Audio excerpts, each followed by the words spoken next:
Welcome everyone, I would like to show how to fix the HDMI sound pass-through error which you may get on your Xbox Series S. So the first way to fix this, and really the only way, is you just open up settings and then you just want to click into general, TV and display options, and you see under resolution, I want you to set this to 1080p. So we'll be able to set it back later, but for now, just make sure you set this to 1080p.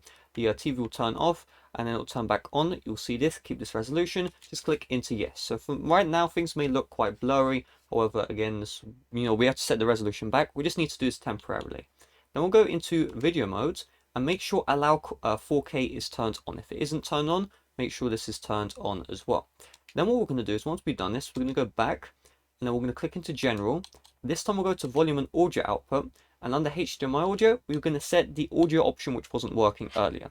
So I'm using a capture card, so I only have two options available. However, for you should have, the full range, the 5.1 or, the 7.1. Just sets the audio quality you want to set on your Xbox Series S. And then once you've done that, you can go back into general, TV and display options, and you can set the resolution back to 4K.